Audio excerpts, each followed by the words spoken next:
Hi, everyone, and a very warm evening, afternoon, and a morning to today's Molecule Makers virtual roundtable. We are thrilled to have such a diverse audience from all around the world joining us today. Before we begin, a quick note. We have disabled cameras, audio for all participants to maintain consistency throughout the session. Thank you for your understanding. Now, as we go through the discussion, please feel free to keep adding in your questions and we will be addressing them during the Q&A session at the end.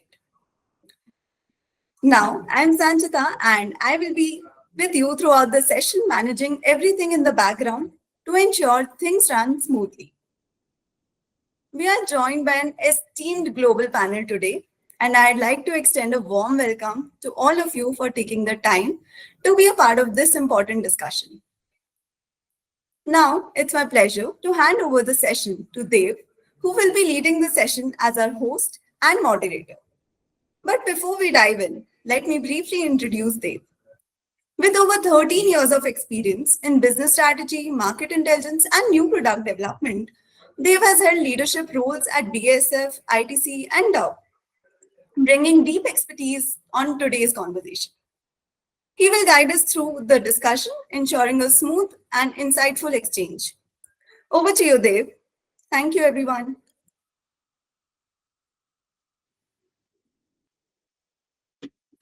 Great.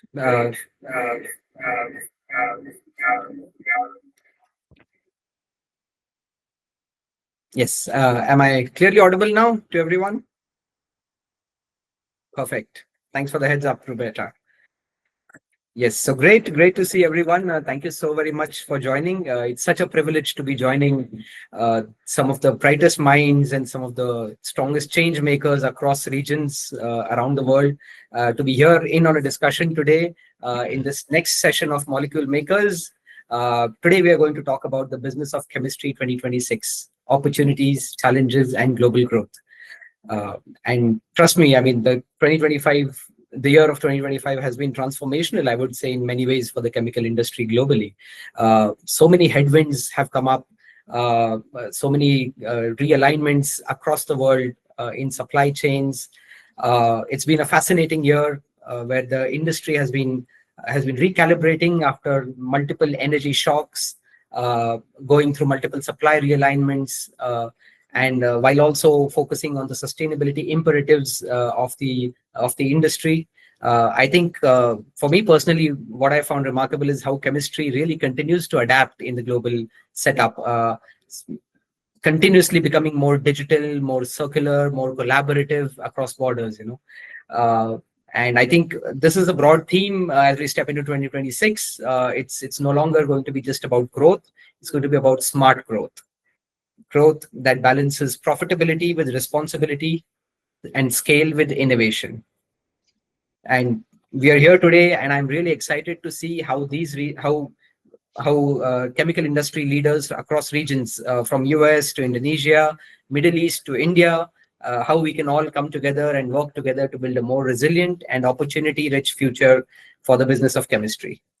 So with that, joining me today on this esteemed panel are my colleagues from 4 different countries. Let me introduce you to them.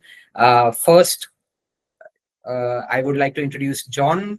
John Keelan is our Senior Business Development Manager at Simplify, representing the US market. He has over 9 years of experience across business growth, client relationships, sales, business development, and sales leadership. He has successfully driven business growth, working with Sealer Industries, State Industrial Products, etc. And his expertise in strategic sales and leadership continues to offer us valuable insights into the US market for Simplify and our partners. So John is today representing the US region and will be sharing his insights from the US market. Next, I would like to introduce Kamil Hijaz. Kamil is Senior Business Development Manager at Simplify, and he will be representing the Middle East region today, the Middle East and Africa region today. Based in Dubai, Kamil brings extensive experience in B2B sales across the Gulf, Southern Africa, and Sri Lanka, He has worked with industry leaders like Lucam ME, DMCC, Ecotherm Middle East, and BASF. His focus on market expansion and client relationships is what really drives key insights into the Middle East region for Simplify and our partners. And of course, from Asia, we have Rubeta Kosuma Atmaja, or Rubeta as he's called, uh, who is Senior Business Development Manager at Simplify, based in Indonesia and representing the Indonesian and Southeast Asian market for us. He has over 14 years of experience in driving revenue growth and market expansion across industries like glass and ceramic and home care.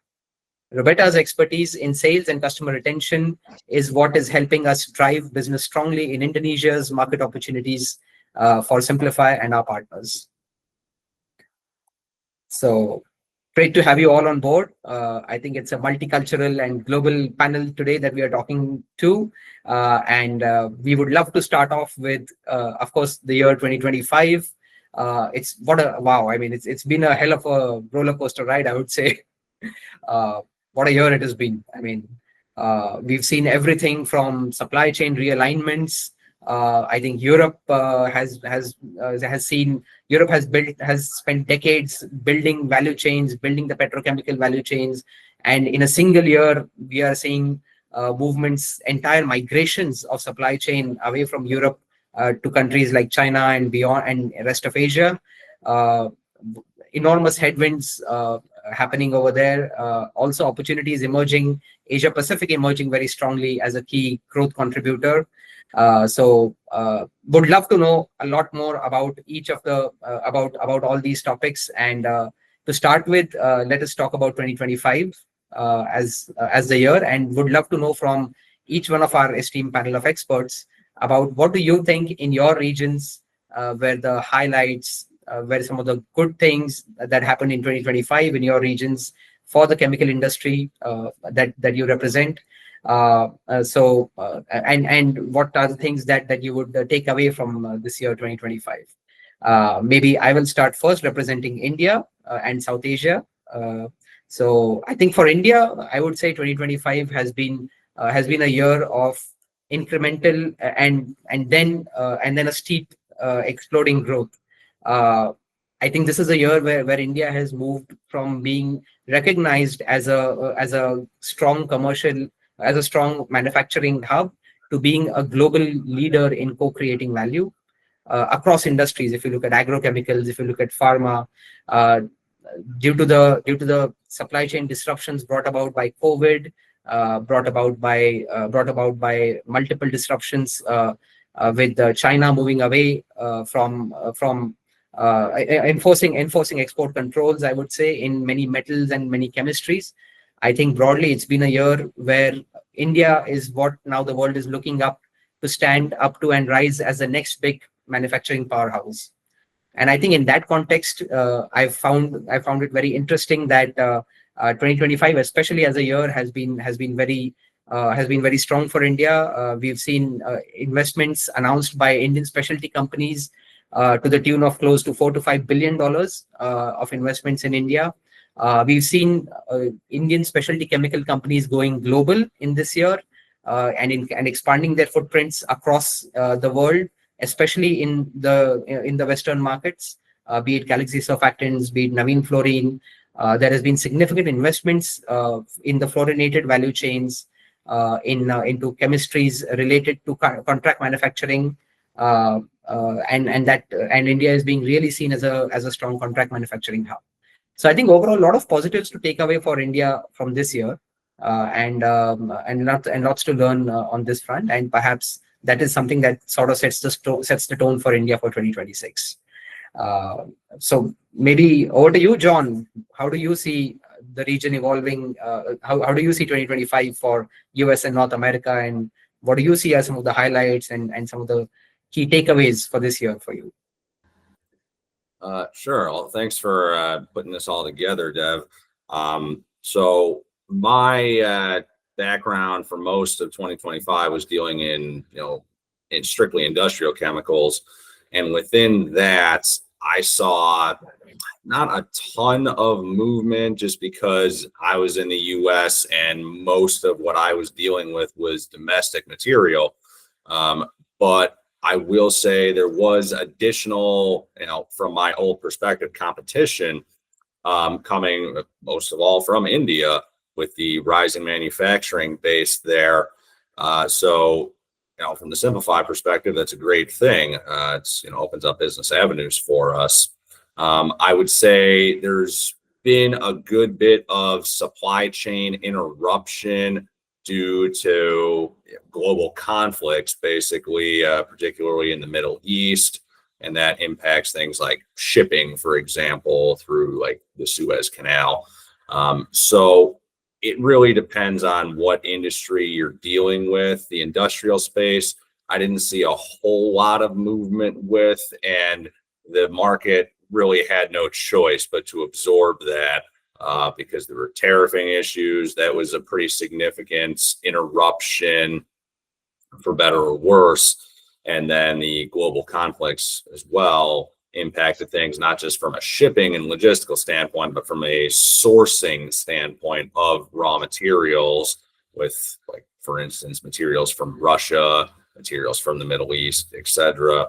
So it's been an interesting 2025, I would say that, but not so much that we haven't been able to make the necessary adjustments. Great, very interesting, John. And maybe over to Kamil for his insights from the Middle East. Yeah, hello. So quite similarly to John, in 2025, my experience lies in the industrial chemicals industry, and the region was impacted by the geopolitical issues within Ukraine and the Middle East. So we saw a lot of bottlenecking in terms of the major ports in the world. All of the ships had to go through the Cape of Good Hope, and there was a lot of bottlenecking in Durban, in Mundra, in Singapore as a result of that. So the prices, the freight prices increased and really impacted the region. Africa is a very price sensitive market, so even $100 per container can really affect the local consumptions. So the start of 2025 was quite slow, I would say. Not much movement. The manufacturers and distributors relied on their current stocks and tried to funnel it through. In Q2 and Q3, we saw big movement again. The freight prices eased up a bit, obviously not to the rates of 2024 and 2023, but they did reduce. So that helped a lot. The industrial market here is there's a high level of capacity in terms of the oil and gas industry, in terms of the industrial and institutional cleaners. There's a lot of potential to grow. The demand is always high for those chemicals. There's obviously, they're trying to diversify, especially in UAE and Saudi, because of the vision of 2030 and the mega projects both in UAE and Saudi. That's really increased the coatings, adhesive, sealings, and elastomers industry. So it's very exciting, and it's very fast growing. So we're looking for an exciting next couple of years here. Great. Thanks, Kamil, for those insights. Over to Roberta.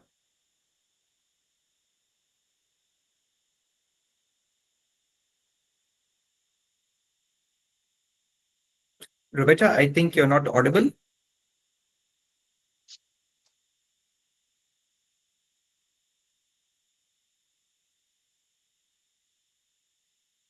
And no, we still can't hear you, Roberta.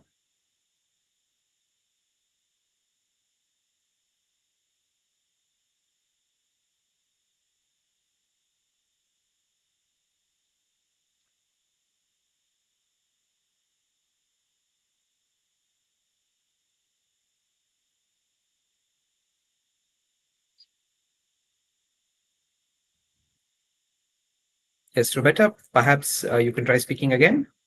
Try unmuting yourself again. No, still unable to hear you clearly.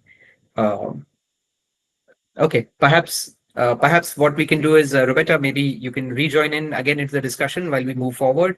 I think it's been so far very interesting insights from both the US and the Middle East region, and of course from India, about the global disruptions brought about this year. Typically, in most stable years, disruptions are caused about by regulatory changes and regulatory landscape changes. But I think the theme has been more about geopolitical disruptions this year, with the US tariff situation, with the war situation in the Middle East, with the realignments in global supply chains that are happening due to these geopolitical disruptions. So I think a lot of things have happened on this front. John, how do you see the US tariff situation evolving? Do you see that continuing into the next year? What are your thoughts onto this?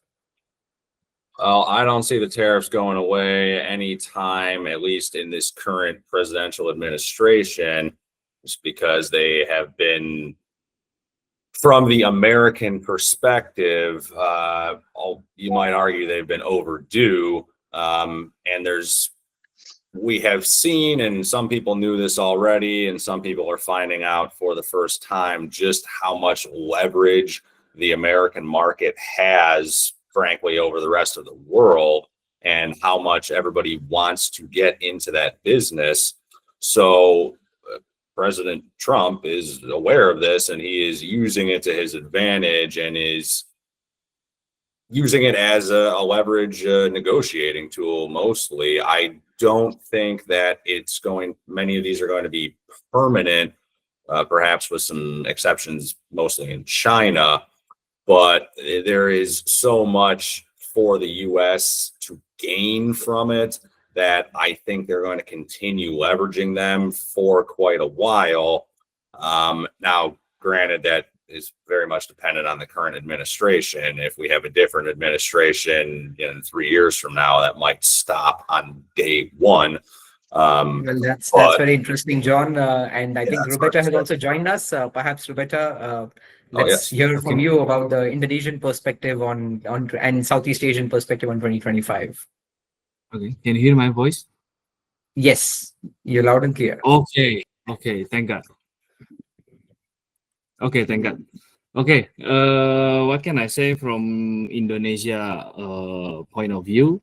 Yes, I know from like John and Camille said, many things happen in those area, but thank God in Indonesia and around Indonesia, like Malaysia, Thailand, everything went well, and many supplier, many material came from those country to our country. So in Indonesia, almost every product is firefighting. So we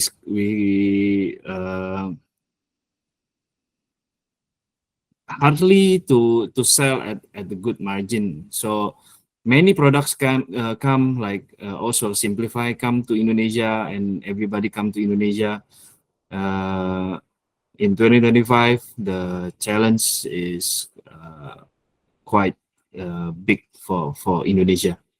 But for the market, I think everyone's still on the moderate side, and everyone is still hoping for the good business in this year and maybe up to 2030, because Indonesia now having a new president. Also, we are having also the many new government. So yeah, Indonesia, we are hoping for the still in good business.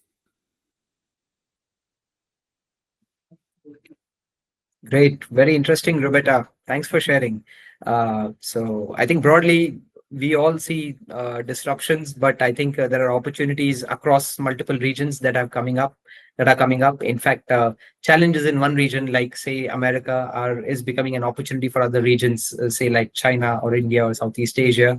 And I think that's the nature of global supply chains. I think as a measure of de-risking away from US tariffs, I mean, like John mentioned about the US market and the leverage of the US market, I think increasingly Asian countries, including China, India, etc., are exploring collaborations and alliances with other nations be it UK, for example, where India has signed a free trade agreement with the UK just this year. And and that opens up an entire market where, especially for chemicals, there is 0% customs duty on 99+% of chemicals imported from India into UK. So UK almost becomes like a natural extension of India, and vice versa in terms of the chemical markets, as far as the chemical markets are concerned.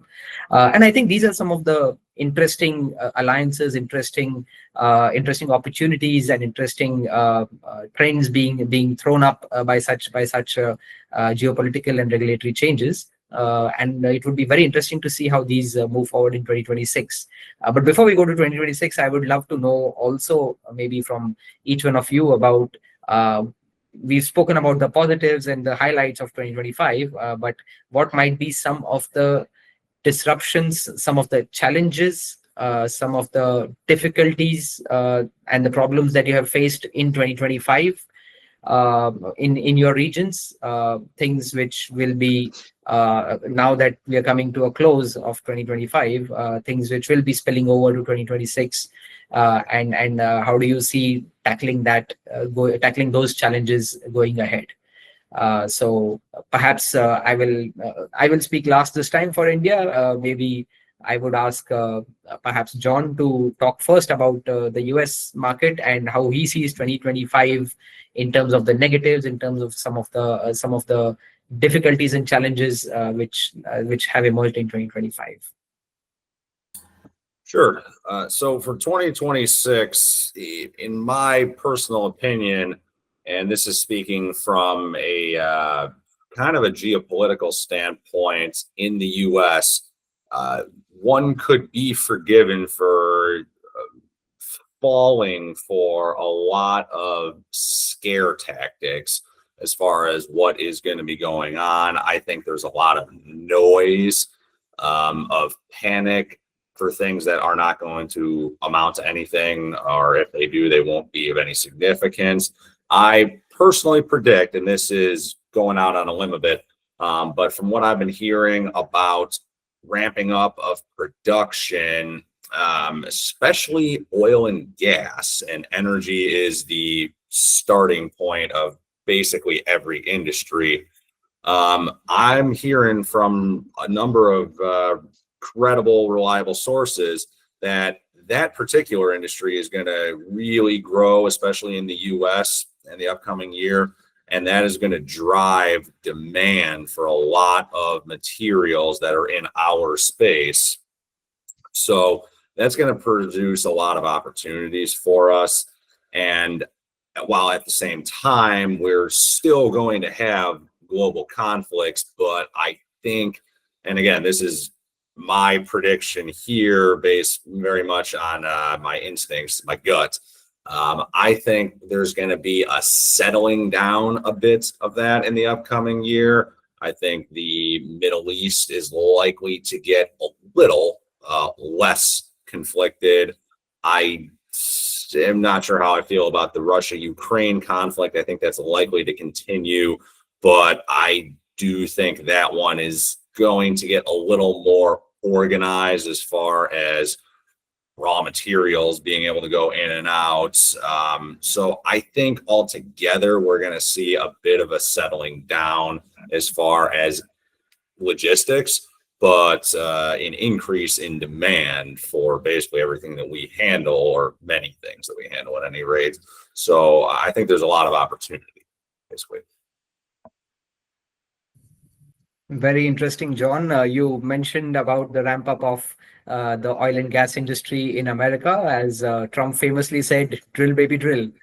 And yes, exactly. That is something that is shifting petrochemical refineries, petrochemical value chains. While the US does come across as a major shale oil producer, and as the world's largest shale oil producer, and now increasingly also focusing on other fossil fuels and further petrochemical enhancement and refinement.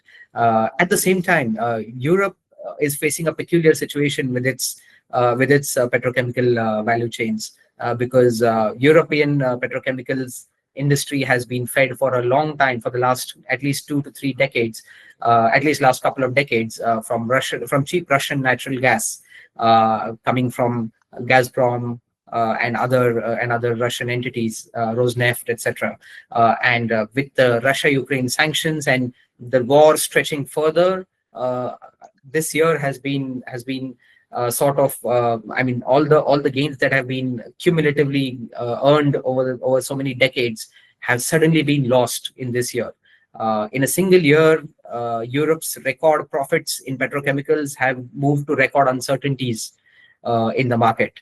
And to such an extent that the long-term sustainability and viability of these value chains is questioned. Europe is closing down close to 30 to 40% at least of its petrochemical capacities within 2025 and 2026, and most of this is migrating to China and some to other countries as well. It's very interesting to see this entire gamut of realignment that is happening. The markets are moving to Asia. The markets have been in Asia due to the volume growth for a long. I mean, due to the volume, due to the amount of populations in Asia.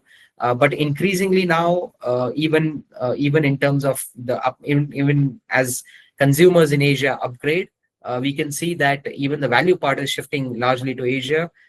China already holds more than 40% of the world's market share in chemicals, and increasingly projected to do even more so. So Asia Pacific is really becoming the global driver in the chemical industry, so to say. So it's very interesting to see how petrochemicals is driving this shift, especially and with the US also emerging as a major shale oil producer. I think the Middle East is going to face some significant headwinds in trying to look at its petrochemical capacities and the demand in the market for that. What do you think, Kamil? Or you have an alternate opinion? To be fair, yeah, the issues in America and India are quite, like, I think we're all connected in terms of the geopolitical and freight issues, and the energy issues that's caused as well, the wars. I mean, so I'm going to try to give you a more specific insight to Africa and Middle East.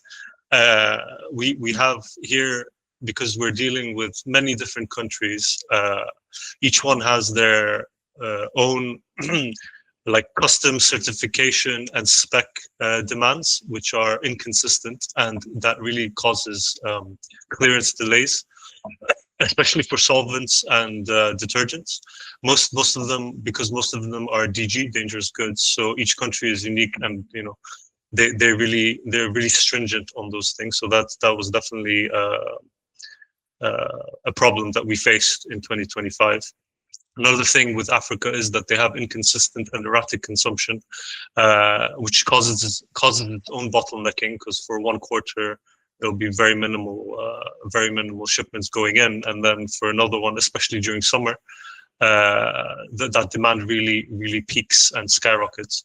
That's due to the hot weather. So anything to do with detergents, laundry, soap, all that kind of stuff, it really peaks during summer and then stabilizes and goes back down. So yeah, like I said, Africa is a little bit inconsistent in that way.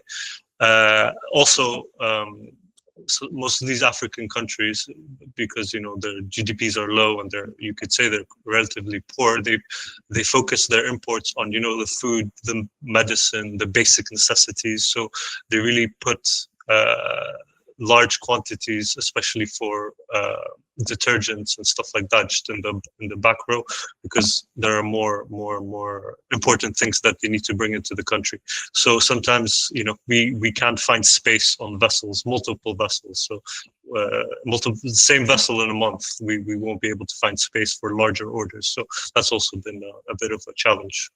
Absolutely, and I mean, in especially in the light of the current global supply realignment, supply chain disruptions, due to the war with the Houthis, the entire shipping lines are facing delays and increased lead times.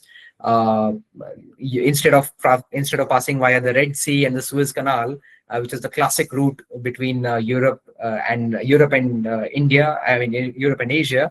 I'm sorry. The ships have to sail right through the Cape of Good Hope at the southern tip of Africa to be able to reach Asia. And I think with that, there are significant amount of delays in global shipping carriers and freights. And Kamil, how do you see that impacting African supply chains, African value chains?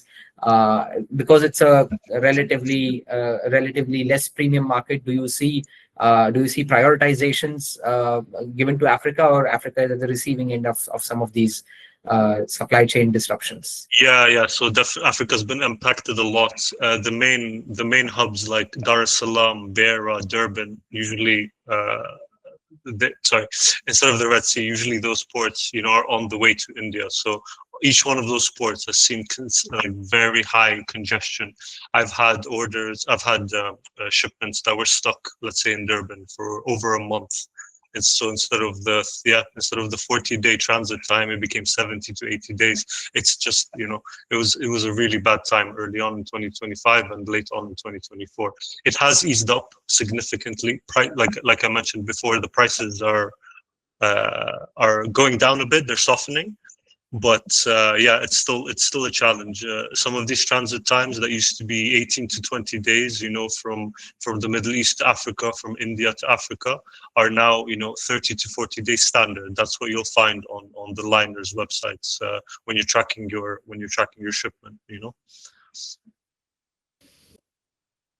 Interesting. Yes, very, very interesting, Kamil. I think definitely Africa will be facing the headwinds, but I think we will at Africa also it also presents opportunities now that it's in the midst of the global metals games with its wonderful, valuable, and blessed natural resources that Africa has, and a lot of countries now vying to be able to play in Africa with the mines and helping establish the mineral value chain across Africa and across the world. So very interesting. Thanks, Kamil. So maybe in the interest of time, just one last question, and I would probably would want to go around with each one of you and get your insights on the outlook of 2026 that you see in your regions. I know John has already spoken a bit on that, but maybe in case you have something further to add. But primarily, I think from an India standpoint or South Asia standpoint, I think we continue a lot of this good momentum that was built in 2025 into the new year in 2026. In 2025, we had strong monsoons, we had strong agrochemical growth, we had strong pharma growth despite the US tariff situations. Indian pharma and Indian chemical industry is diversifying away from especially US as a market. We of course have a large domestic market in India, and we are now exploring domestic as well as export markets beyond the US, be it Europe, be it rest of Asia, etc. And I think all these headwinds are, I think all these challenges have presented great opportunities for us in 2026. India is being even strongly considered by the world to be the next big manufacturing hub after China, especially with the erratic, I would say, in my personal opinion, erratic kind of supplies that China has allowed for metals, for heavy metals and rare earth metals, and the entire inorganic chemical value chain that China has such a strong hold on. With that, the world is increasingly looking at India, and Simplify is also especially very strong in this space. We are currently at the forefront of building the rare earth metals ecosystem for India, and to be able to serve customers in India and around the world. So we are really helping build the electric vehicle and battery materials ecosystem here in India for the world, I would say. And overall in 2026, we do see a lot of these opportunities with new markets opening up, like I said, through free trade agreements, with new alliances coming up. India also has been tactical in its discussions with China on chemicals, and we've had opening up of opportunities in certain chemicals where, for example, in pharma, India has slightly better access now in 2026, going forward in 2026, to the Chinese pharma market than earlier. So that, of course, introduces multiple opportunities for India as well. So overall, I think 2026 does look very strong for India. It's a year where we take a step higher, and it's not just going to be a step jump. It's going to be the start of a long leap for India, in my opinion. And 2026 is going to be the defining year for how Indian chemical industry, especially Indian agrochemicals and Indian pharma industry, is going to shape up for the next decade or so. Uh, Maybe over to the others to provide their perspectives on the outlook for 2026 at your end. Anyone? Sorry, yeah, so I can go ahead. Yes, so Kamal. the outlook, well, as long as things soften in the freight world, I think our Africa and Middle East will be much it will start gaining traction again in terms of imports. Both Africa and the Middle East highly depend on imports from Europe, China, India, Southeast Asia. So they don't have much in the diversification of manufacturing. They do have their own manufacturers, but you know their capacity is fractional compared to even one Indian manufacturer. You know what I mean? So they really do depend on imports, and so once that subsides, I think the market will really start gaining traction. Also, I see good potential here in both Middle East and Africa because there's a lot of pushes for green and eco-friendly products. So it really opens up the specialties industry for us, as well as the detergent raw chemicals industry. So our model of toll manufacturing will definitely be a plus, and I think a lot of companies will be open to using our R&D services to produce some new products for them, you know, and help them get the right formulations and stuff like that, and gain it into the market. Interesting, Kamil. Yes, thanks for sharing. Yes, sustainability is going to be a major trend going into 2026 as well, like we spoke about, especially in the oleochemical space. It would be interesting to see how green chemistry and green oleochemicals would also be powering the future for Middle East and Europe and the rest of Africa as well. Any thoughts on the outlook for 2026 from your side, Roberta? Yes. In my point of view, outlook for 2026,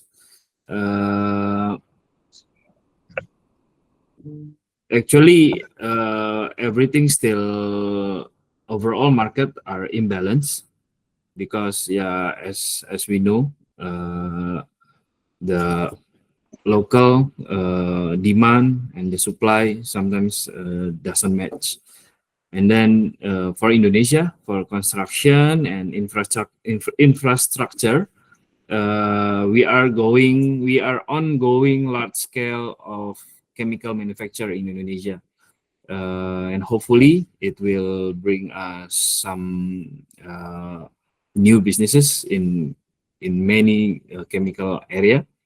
And then for the consumer goods, here in Indonesia, we are rising for the middle class.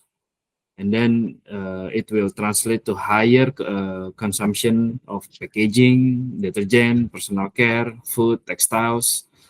And the last one is we are still on challenge is the fuel. Indonesia now facing a hard time for fuel. So the price still the same, but the stock is not there.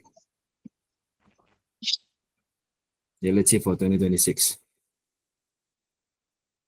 Interesting. Yes, thanks for sharing, Roberta. Of course, the rising middle classes, especially in Indonesia, and the rising aspirations with the new government is something that is absolutely powering Indonesia's growth, and looking forward to a great 2026 to you as well.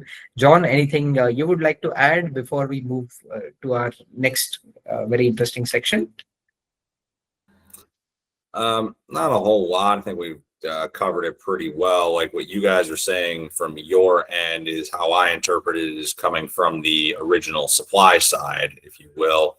So that trickles to the U.S. quite a bit, and at the end of the day, the U.S. has the capacity, be it through technology and just raw materials existing here, to produce so much of what we handle. But, just because of the way the economy works, labor laws, etc., it just simply doesn't have the realistic ability to keep up with it.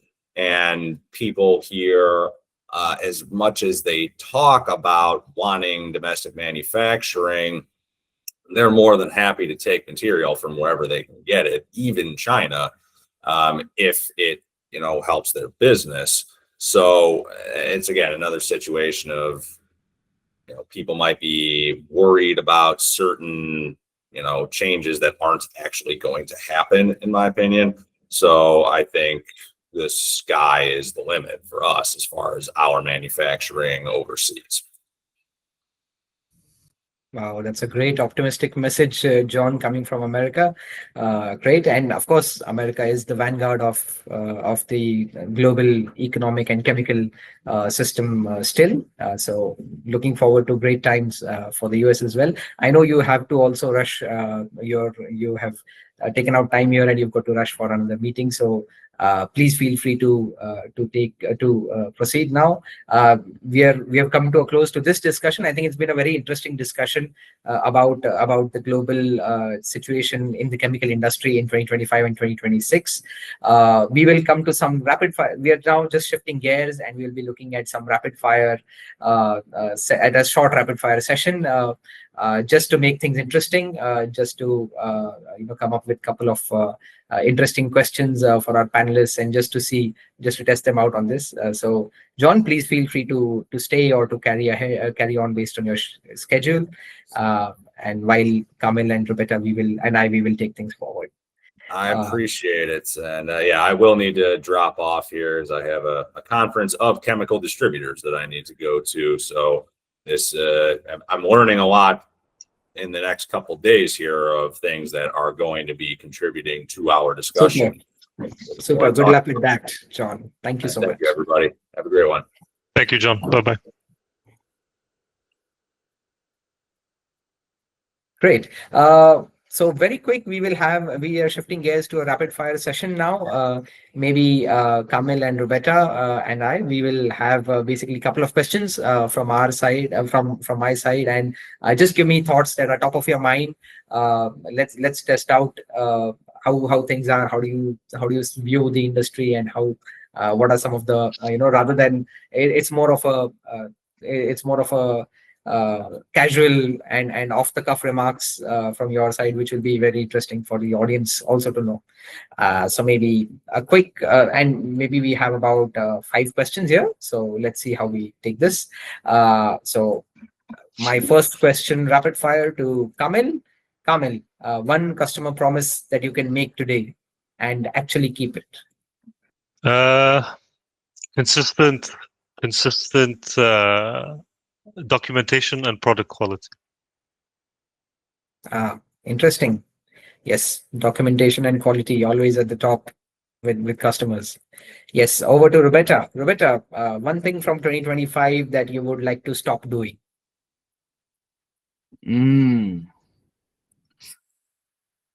Maybe from my side in 2025, maybe we stop to rely on only import framework, and in 2026 let's start to build structurally essential, logistically and technical advance. So hopefully 2026 better. Okay, great. Interesting. Thanks, Roberta. Next question to Kamil. You spoke about lead times. How do you see lead times in your region? Better, worse, or same? And what's the key reasons? Definitely better. There's in both Africa and the Middle East, they're increasing their port capacities and building completely new ports. I'm sure you've seen it in the news. The UAE and even China are investing a lot of new ports in Africa and Middle East, so that will really help the bottlenecking and the congestion in the main ports and hubs in Africa. So it'll definitely be better. Great. Happy to hear some better times coming ahead in 2026. Great. Roberta, to you, one company you admire or you watch out for in 2026? One company that I admire. Yes, that you admire or you watch out for in 2026? In Indonesia, we have one company that becoming the richest guy in Indonesia is Chandra Asri.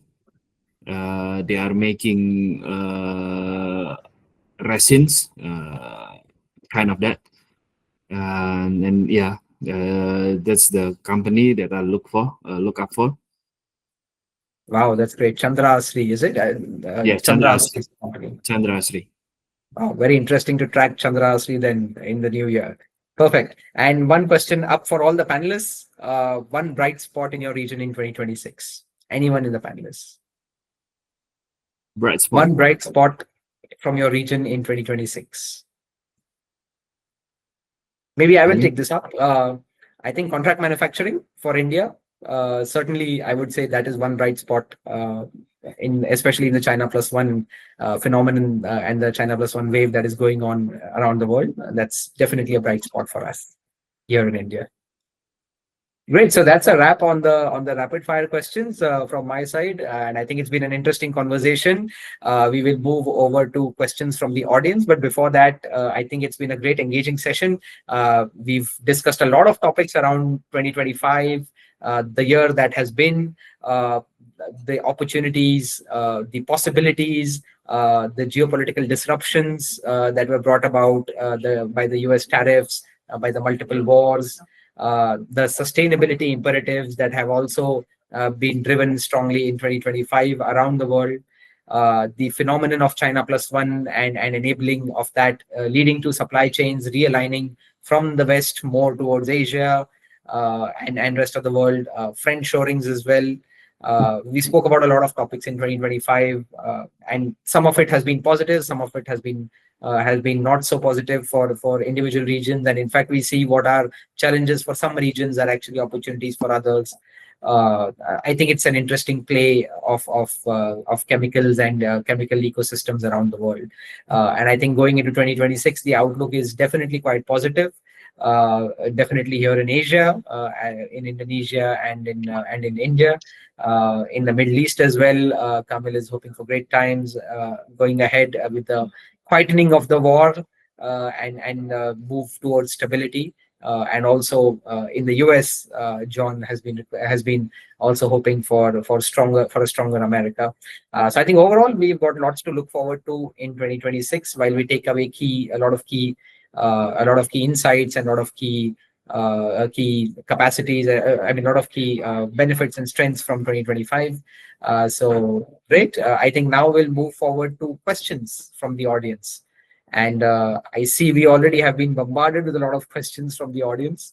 Perhaps we'll take some of the major ones today, and we'll see as much time as we can for this. So first question by Tarang Shah from India.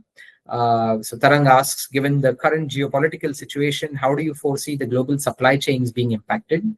With companies relocating facilities to low-cost labor countries like India and China, and examples such as BASF shutting down plants in Europe due to high costs and other factors, what are the broader implications for global operations?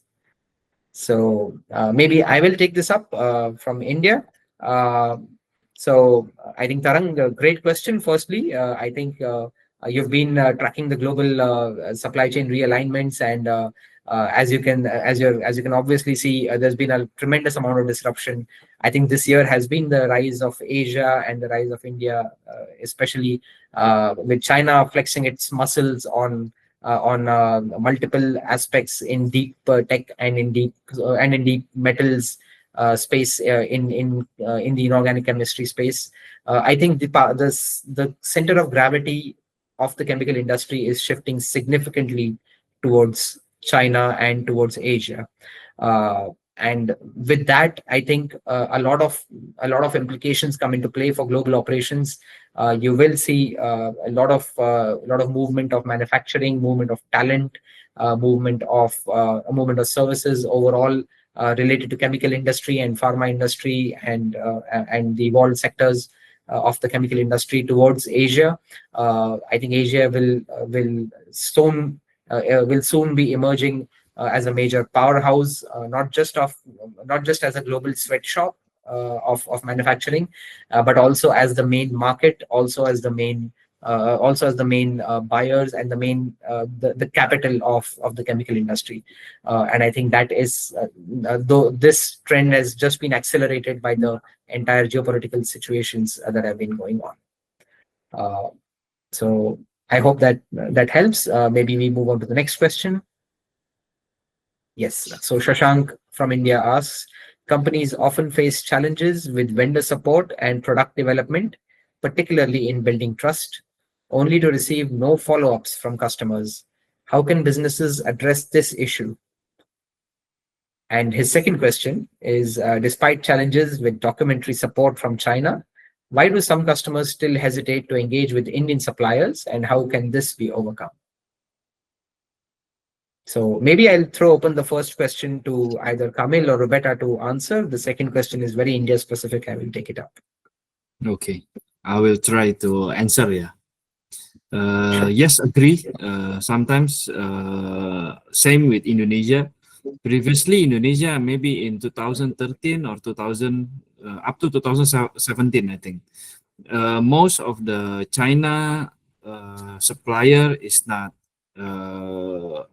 We thought they are not reliable, but after times they make improvement, and they prove they are now as the reliable supplier. So I also believe now for India, I always said to my partners, to my customers, I said maybe today for you guys, India supplier is considered as new, but let us prove by time that this company or India supplier is getting mature. So yeah, we are as the local person in each country, we need to set their point of view, so we can put a better point of view for the others people. Maybe that's the answer from me. Great. Thanks, Roberta. And maybe I'll pick up on the second question. Of course, there's a lack of time, so I'll probably try to be fast. I think with respect to documentary support from China being weaker and still customers being difficult to engage with Indian suppliers, I think there are two ways of looking at this. I mean, Indian suppliers today, especially when you talk to key global customers, for example, they are looking at supplier diversification early away from China away from their Chinese supplier from a de-risking perspective, and away from their Western suppliers from a cost optimization perspective. And I think Indian suppliers can provide a sweet spot in between potentially, where Indian suppliers can offer both great competitive pricing as well as strong quality and strong de-risking, strong stability and de-risking away from China and from vulnerable supply chains. I think still when customers hesitate to engage, I think it's got a lot to do with some of these shifts that are happening in some of the existing thought processes in India, which customers still work on, which still drive customer thought. I think it can be definitely overcome with time and with the right kind of trust building. But I mean, we've been doing this actively with some of the key global customers who have been actively pursuing us to be able to de-risk away from China. And I think it's only a matter of time that Indian suppliers also get recognized by all customers. But to do that, of course, yes, we will also have to build up on our strengths, and also, I mean, the hunger that Chinese suppliers have always been famous for, that is something also that has to be replicated by Indian suppliers also on the global stage, to be able to be recognized for that. So I hope that helps to answer, Shashank. And I think we'll move to the next question now. We'll probably take, yes, Dr. Jitendra asks, how can the reduction of toxic chemical doses through improved delivery systems and bioremediation of soil toxins from herbicides and weedicides, along with the use of biocultures and compatible metabolites, facilitate the transition of end users from conventional chemicals to safer, more sustainable alternatives? So I believe, I mean, that's a great question, Dr. Jitendra. I think it's quite specific towards agrochemicals and towards biochemicals. So perhaps we will make sure that we will take this offline in the interest of the audience and the larger picture. We will of course come back to you with a response over email. In the interest of time, we'll probably move to some other segments. So Bhagya asks, what are the global opportunities in the CDMO sector? Maybe anybody would like to take this up, Camille or Roberta? So again, there's, I would say there's a lot of untapped potential. Let's just talk about India right now. I think there's a large untapped potential in India, because there are so many manufacturers and a lot of them do not have the capabilities and the outreach to export. So just taking over some of their capacities and linking them and to our customers and to people interested in those markets that have no idea that those manufacturers exist, I think would be a very good very good opportunity for us to link both the manufacturer and the end client. Absolutely. Thanks, Kamil. And also adding further to that, I think in the global CDMO sector, a lot of opportunities right now, a lot of activity is going strong, especially in the pharma intermediate space, be it the advanced pharma intermediate space, be it for multiple chronic as well as infective therapeutic categories.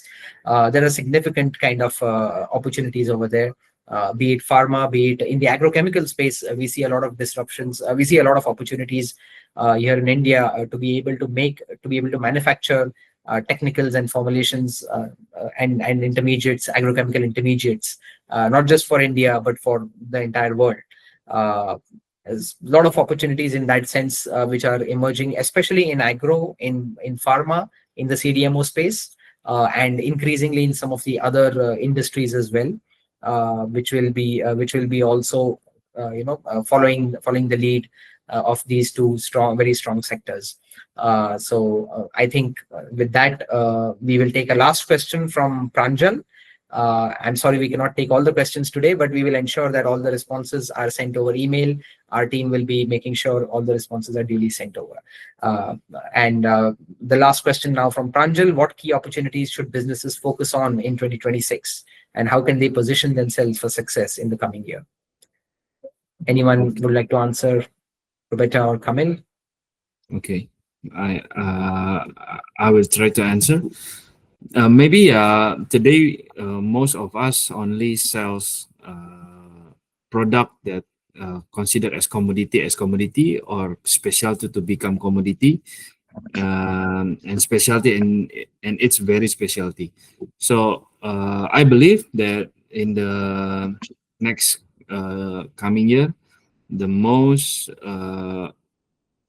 prospective product is the very specialty. I mean, it's a very customized product for each customer and for each industry. Yeah, I believe if we can make that specialized product, the customer will have a good engagement between seller and buyer, and they need to make a good representation to the customer. Maybe that's about the very customized tailor-made product. Great. Interesting, Roberta. Yes, absolutely. And I think adding to what Roberta mentioned, there are opportunities opening up due to the disruptions, like we mentioned about opening up of new markets. That is something I think no longer is it feasible in a globalizing world and a globalized world. No longer is it feasible to be only limited to your country and your economy because things can change overnight, as is happening in Europe, as is happening in the Middle East and across China as well. The key thing, I think the key opportunities are opening up across markets, across countries. It's important to be looking at other countries and other exports as well, and being really and moving away from say an addiction to US market in certain segments, or moving away from certain very historically legacy wise strong countries or strong economies in that sense. So I think some of these key opportunities emerging from supply chain disruptions, emerging from contract manufacturing as an emerging opportunity, and like Robert also mentioned, so these are some of the opportunities that we should focus on in 2026. And with that, I think one last question we will take from the audience here. I think it's been a great audience, and thank you so very much for your patience. If anybody has any questions live here in the audience, we would be happy to answer one last question here.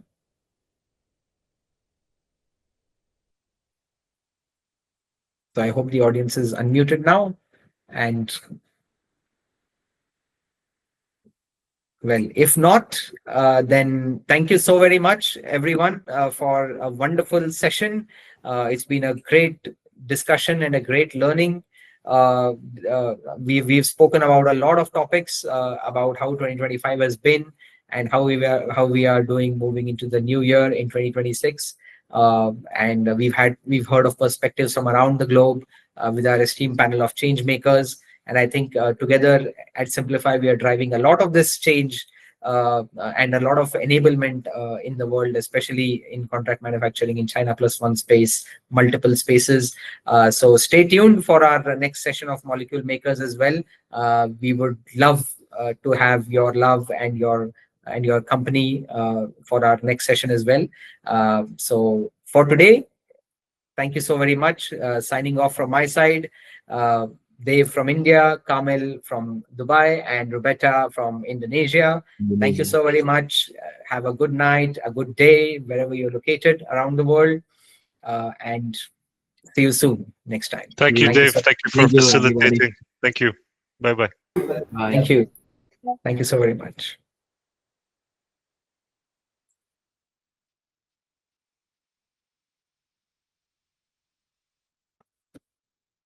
So